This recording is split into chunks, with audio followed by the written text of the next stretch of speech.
পুরুষরা যখন জুমার নামাজ আদায় করে, যদি ভুল না বলি, মানে আমি যতদূর জানি আলহামদুলিল্লাহ এখানে ফরজ 4 রাকাত হয়ে যাচ্ছে 2 রাকাত জুমার নামাজের সময়। আমার প্রথম প্রশ্ন, ব্যাপারটা এরকম কেন? ডক্টর জাকির, এটা কি সুন্নত যে আমরা মাথা ঢেকে রাখব, মানে টুপি পরব? কারণ আমরা দেখতে পাই যে অনেক ধরনের লোক, বিশেষ করে যারা মধ্যপ্রাচ্যে ছিলেন অথবা হয়তো হজ পালন করে ফিরে এসেছেন, তারা নামাজ পড়ার সময় ইচ্ছে করেই মাথায় টুপি পরে না। এরকম করার কি বিশেষ কারণ আছে? আসসালামু আলাইকুম সম্মানিত দর্শক শ্রোতা, আশা করি সকলেই অনেক অনেক ভালো আছেন। দর্শক, ডক্টর জাকির নাইক স্যারকে এক বোন কঠিন একটি প্রশ্ন করেছে, জবাবে ডক্টর জাকির নাইক স্যার চমৎকার উত্তর দিয়েছেন। এর পাশাপাশি আমি আপনাদেরকে আরো দেখাবো টুপি পরা কি আবশ্যক, টুপি ছাড়া কি নামাজ হবে। অনেক সময় দেখা যায় টুপি ছাড়া কেউ মসজিদে গেলে অনেকে অনেক কথা বলে টুপি ছাড়া নামাজ হবে না। এটা কি সত্য? দুটি প্রশ্নেরই উত্তর ডক্টর জাকির নাইক স্যার চমৎকার ভাবে উত্তর দিয়ে দিয়েছে, মাশাআল্লাহ, আলহামদুলিল্লাহ। দর্শক, বিস্তারিত গুরুত্বপূর্ণ আরো তথ্য থাকছে পুরো ভিডিও জুড়ে। পুরো ভিডিওটি দেখার জন্য সকলের কাছে বিনীতভাবে অনুরোধ রইল। তো দর্শক, চলুন বিস্তারিত দেখে আসি। আপনাকে 2টা প্রশ্ন করতে চাই, এগুলো পরস্পর সম্পর্কিত। আমার প্রথম প্রশ্নটা হচ্ছে, পুরুষরা যখন জুমার নামাজ আদায় করে, যদি ভুল না বলি, মানে আমি যতদূর জানি আলহামদুলিল্লাহ এখানে ফরজ 4 রাকাত হয়ে যাচ্ছে 2 রাকাত জুমার নামাজের সময়। আমার প্রথম প্রশ্ন, ব্যাপারটা এরকম কেন? দ্বিতীয় প্রশ্ন, ধরেন একটা বাসায় আমরা 2 জন মহিলা, এখন জামাতে নামাজ আদায় করতে গেলে কমপক্ষে কতজন মানুষ লাগবে? আমরা 2 জন কি জামাতে নামাজ পড়তে পারবো? আর জুমার দিনে হয়তো বিল্ডিংয়ে 6-7 জন মহিলা আছে যারা একসাথে নামাজ পড়ে, এখন আমাদের জন্য কি ফরজ 4 রাকাত, তাহলে 2 রাকাত হয়ে যাবে? এ ব্যাপারে আপনি কিছু বলবেন। বোন দুটো প্রশ্ন করলেন। প্রথম প্রশ্ন, জোহরে 4 রাকাত ফরজ নামাজ জুমা এসে 2 রাকাত হয়ে যায় কেন? জুমা হচ্ছে শুক্রবারের জোহরের নামাজ, এখানে বেশ কিছু শর্ত আছে জুমার নামাজের শর্ত। এখন 2 রাকাত হলো কেন? 2 রাকাত হয়েছে তার কারণ জুমার নামাজের সময় খুতবা দেওয়াটাও প্রয়োজনীয়। এই সময় একটা বক্তৃতা পেশ করা হয় নামাজ পড়ার আগে, এই কারণে সেখানে 2 রাকাত কম। কারণ এখানে আমাদের শুনতে হবে সেই খুতবা, জুমার নামাজের খুতবা, সেই কারণে 4 রাকাত নামাজ কমে হয়ে যায় 2 রাকাত। আপনার দ্বিতীয় প্রশ্নটা নিয়ে বলি যে জামাতে নামাজ পড়তে গেলে কতজন মানুষ লাগবে। যদি বলেন সাধারণ জামাত, যে কোনো নামাজে কমপক্ষে 2 জন লাগবে। সহিহ বুখারীর একটা হাদিস বলছে 2 জন মিলে জামাতে নামাজ পড়া যায়। তবে জুমার নামাজের ব্যাপারটা আলাদা। জুমার নামাজের ক্ষেত্রে আরো কিছু শর্ত আছে। জুমার নামাজ আদায়ের সময় খুতবা দিতে হবে, তারপর থাকবেন একজন ইমাম। মানুষের সংখ্যা বদলাতে পারে, কেউ বলেন 40, কেউ 50, মতভেদ আছে। আমার জানা মতো এমন কোনো হাদিস নেই যেখানে একেবারে নির্দিষ্ট করে বলা হয়েছে যে কতজন থাকতে হবে। কেউ বলে 2 জন, কেউ বলে 4 জন, অনেকে বলে আরো বড় সংখ্যা। এভাবে ইমাম লাগবে, খুতবা লাগবে। আর একটা কথা, এই খুতবা দেবে একজন পুরুষ। মহিলারা একসাথে জামাতে নামাজ আদায় করতে পারবে, তবে জুমার নামাজ না, অন্য নামাজ। সেখানে উপস্থিত মহিলাদের একজন তাদের মধ্য থেকে ইমাম হতে পারে, নামাজ পড়াতে পারে জামাতে, তবে জুমার নামাজ বাদে। জুমার নামাজের কিছু শর্ত আছে। আর জুমার খুতবা ইমামকে হতে হবে একজন পুরুষ। এটার ভিত্তিতে আর আমার জানা মতে কোনো হাদিস বলছে না যে মহিলারা জামাতে জুমা পড়বে আর ইমাম হবে মহিলা। একটা হাদিস আছে, হযরত আয়েশা, আল্লাহ তার প্রতি সন্তুষ্ট থাকুন, তিনি মহিলাদের নামাজে ইমামতি করেছিলেন, আর সেটা ছিল সাধারণ নামাজ। তবে কোনো হাদিস বলছে না যে জুমার নামাজের ইমাম একজন মহিলা, যেখানে আছে শুধু মহিলারা। আশা করি উত্তরটা পেয়েছেন। তাহলে 2 জন মহিলা জামাতে নামাজ পড়তে পারে জুমার নামাজ বাদে, তার মানে কমপক্ষে 2 জন মহিলা অন্যান্য নামাজ জামাতে আদায় করতে পারবে। হ্যাঁ বোন, হোক তারা পুরুষ বা মহিলা, জামাতে নামাজ পড়তে গেলে কমপক্ষে 2 জন লাগবে। তাদের মধ্যে একজন হবে ইমাম, তারা পুরুষ হতে পারে, মহিলাও হতে পারে, ছেলে বা মেয়ে। জাযাকাল্লাহ খাইর। ডক্টর জাকির, আসসালামু আলাইকুম। ওয়ালাইকুম আসসালাম ওয়া রাহমাতুল্লাহি ওয়া বারাকাতুহু। ডক্টর জাকির, এটা কি সুন্নত যে আমরা মাথা ঢেকে রাখব, মানে টুপি পরব? কারণ আমরা দেখতে পাই যে অনেক ধরনের লোক, বিশেষ করে যারা মধ্যপ্রাচ্যে ছিলেন অথবা হয়তো হজ পালন করে ফিরে এসেছেন, তারা নামাজ পড়ার সময় ইচ্ছে করেই মাথায় টুপি পরে না। এরকম করার কি বিশেষ কারণ আছে? প্রশ্নের প্রথম অংশটার কথা যদি বলি যে এটা কি সুন্নাহ, মাথা ঢেকে রাখা এটা কি মুস্তাহাব, এরকম অনেক হাদিস আছে যেগুলো বলছে যে নবী মোহাম্মদ সাল্লাল্লাহু আলাইহি সাল্লামের মাথা সবসময় ঢাকা থাকতো, হয় টুপি থাকতো অথবা পাগড়ি অথবা শিরস্ত্রাণ, আর সে সময় সাহাবাগণের মাথাও ঢাকা থাকতো। এই হাদিসটা আছে সহিহ মুসলিমে, খণ্ড নম্বর 2, বুক অফ হজ, হাদিস নম্বর 3148। বলা হয়েছে যে নবী সাল্লাল্লাহু আলাইহি সাল্লাম যখন মক্কা বিজয়ের দিনে মানুষজনের সাথে দেখা করতেন তখন কালো পাগড়ি পরতেন। অনেক হাদিস বলছে নবী মাথা ঢেকে রাখতেন। এছাড়া আরেকটা হাদিসের বর্ণনা দিয়েছেন ইবনে উমর। বলা হয়েছে যে মুহাম্মদ সাল্লাল্লাহু আলাইহি সাল্লাম সাদা টুপি পরে থাকতেন, বর্ণনা দিয়েছেন ইবনে উমর। আর তাবরানির মতে তিনি বলেছেন এই হাদিসটা একটা হাসান হাদিস, সহিহ হাদিসের একটা ক্যাটাগরি হাসান। আর এটা ইমাম সৈয়দের মতে বলা হয়েছে এটা উঁচু মানের সহিহ হাদিস। তিনি তার বইতে লিখেছেন সিরাজ আল মুনির, খণ্ড নম্বর 4, পৃষ্ঠা নম্বর 112। এটা উঁচু মানের সহিহ হাদিস যে মুহাম্মদ সাল্লাল্লাহু আলাইহি সাল্লাম সাদা টুপি পরতেন। আরবি শব্দ হচ্ছে কুফি, মানে ক্যাপ। এখানে আমরা বলি টুপি। এটা সহিহ হাদিস। অনেক হাদিস বলছে সাহাবাগণও মাথা ঢেকে রাখতেন। আরেকটা হাদিসের উল্লেখ করা হয়েছে সহিহ বুখারীতে, খণ্ড নম্বর 7, বুক অব ড্রেস, হাদিস নম্বর 5802। আনাস বিন মালিক রাদিয়াল্লাহু আনহু মাথা ঢেকে রাখতেন, মাথায় টুপি পরতেন। তাহলে এইসব হাদিসের উপর ভিত্তি করে প্রায় সব বিশেষজ্ঞই একমত। প্রায় সবাই একথা বলেন যে মাথা ঢেকে রাখাটা মুস্তাহাব। এটা আমাদের নবীর সুন্নত, এটা মুস্তাহাব, উৎসাহ দেওয়া হয়েছে। আর সুন্নিদের 4টা মাযহাবি, হানাফি, শাফি, মালিকি, হাম্বলি, এই 4 মাযহাবের সবাই আর এই 4 ইমামের প্রত্যেকেই একমত যে মাথা ঢেকে রাখাটা হচ্ছে মুস্তাহাব। আর নামাজ পড়ার সময়ও মাথা ঢেকে রাখাটা হচ্ছে মুস্তাহাব। এটা মুস্তাহাব। মাথা না ঢেকে নামাজ পড়াটা হচ্ছে মাকরু।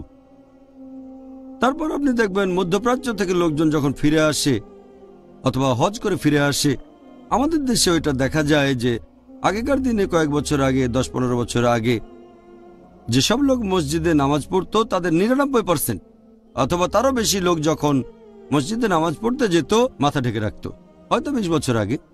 এখন আমরা দেখি যে 25% লোক, প্রতি 4 জনের মধ্যে 1 জন নামাজের সময় তারা মাথায় টুপি পরে না।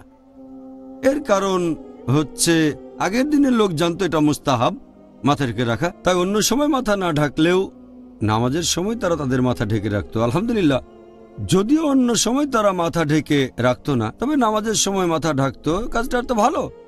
মধ্যপ্রাচ্যে গিয়ে এখন লোকজন জানতে পারে যে মাথা ঢেকে রাখা ফরজ না, তবে নামাজ কবুল হয়, না ঢাকলে সমস্যা নেই। মধ্যপ্রাচ্যে পৃথিবীর বিভিন্ন প্রান্ত থেকে মুসলিমরা এসে বসবাস করতে শুরু করে, আর সবাই নিজস্ব রীতিতে ইসলাম ধর্ম পালন করে।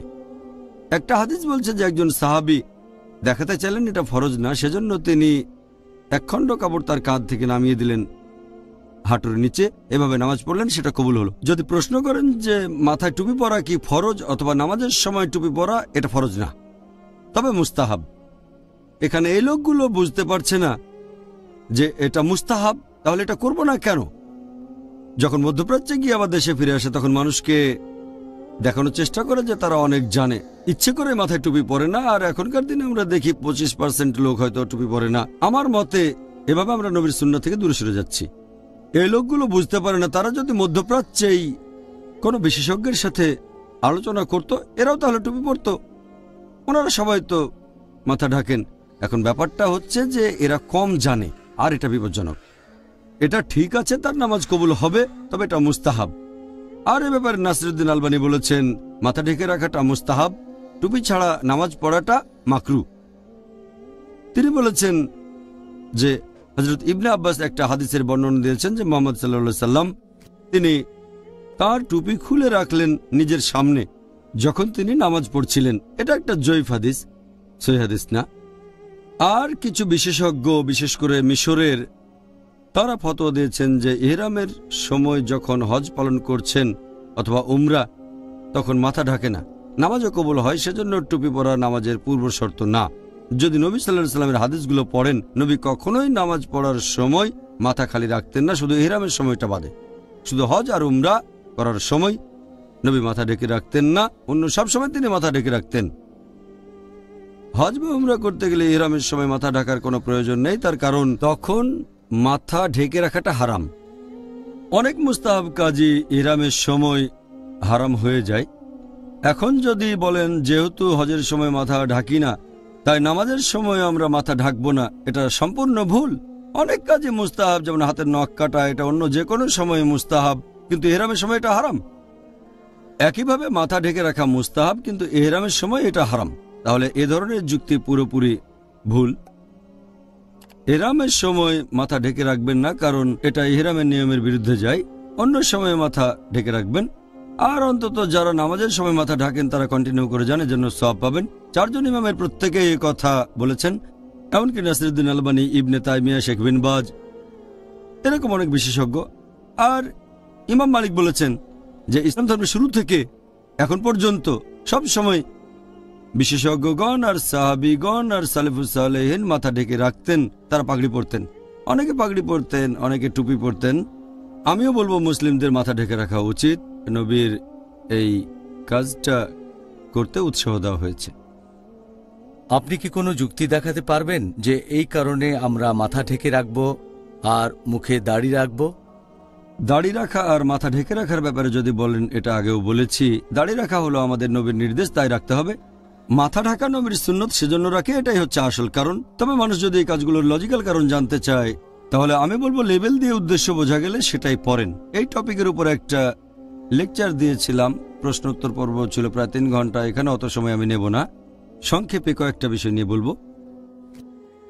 যদি লেবেল দিয়ে উদ্দেশ্য বোঝা যায় সেটাই পড়েন।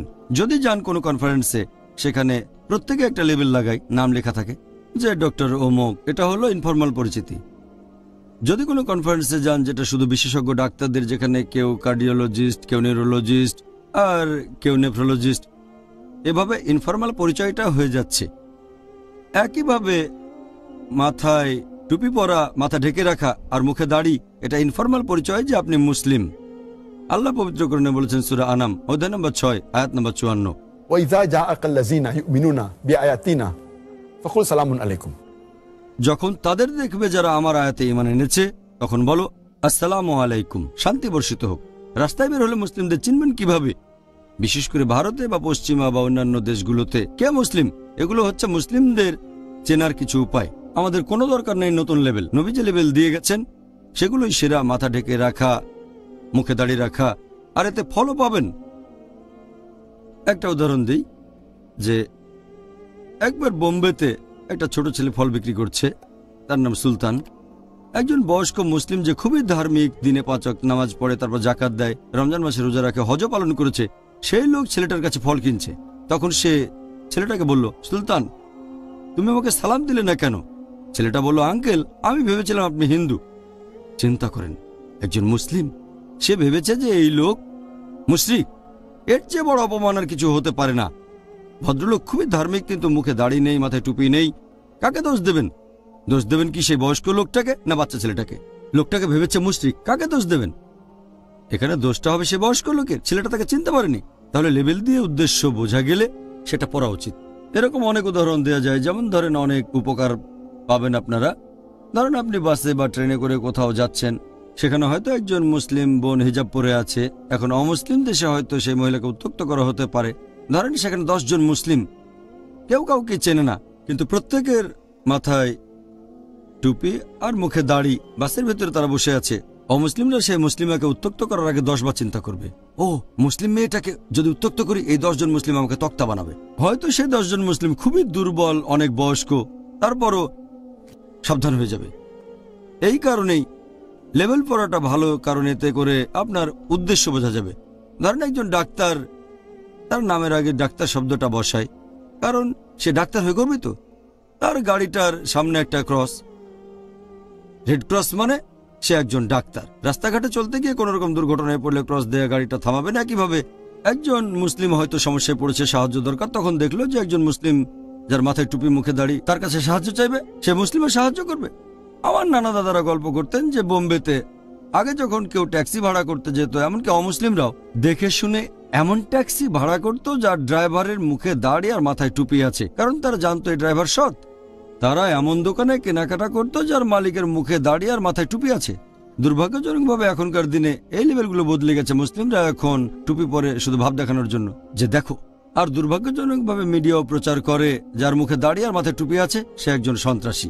আমার বিভিন্ন লেকচারে এই অভিযোগের উত্তর দিয়েছি। তাহলে আমরা দাড়ি রাখবো আর মাথায় টুপি পরা, মাথা ঢেকে রাখা এটা একটা সুপারিশ করা সুন্নাহ, আর দাড়ি রাখা ফরজ। তাহলে আমাদের এগুলো মানা উচিত, এগুলো নিয়ে গর্ব করা উচিত মুসলিম। দর্শক শ্রোতা, আশা করি পুরো ভিডিওটি শেষ পর্যন্ত দেখেছেন এবং ডক্টর জাকির নাইক স্যার কি উত্তর দিয়েছে আপনারা বুঝতে পেরেছেন। ডক্টর জাকির নাইক স্যার পুরো পৃথিবীর মানব জাতির জন্য আল্লাহ তাআলার পক্ষ থেকে নিয়ামত। আপনারা সকলেই ডক্টর জাকির নাইক স্যারের জন্য দোয়া করবেন। আল্লাহ পাক রব্বুল আলামিন যেন ডক্টর জাকির নাইক স্যারকে সর্বাবস্থায় হিফাজত করেন। তো দর্শক, ভিডিওটি এ পর্যন্তই। ভিডিও নিয়ে যদি আপনাদের কোনো মন্তব্য থেকে থাকে, আপনাদের মূল্যবান মন্তব্য অবশ্যই কমেন্ট সেকশনে জানিয়ে দিবেন। ভিডিওটি ভালো লাগলে লাইক এবং শেয়ার করে দিয়েন। আর হ্যাঁ, নিত্য নতুন ইসলামিক ভিডিও পেতে চ্যানেলটি সাবস্ক্রাইব করতে ভুলবেন না। ভালো থাকুন, সুস্থ থাকুন, এই দোয়া রইল। বেঁচে থাকলে দেখা হবে পরের ভিডিওতে। আল্লাহ হাফেজ।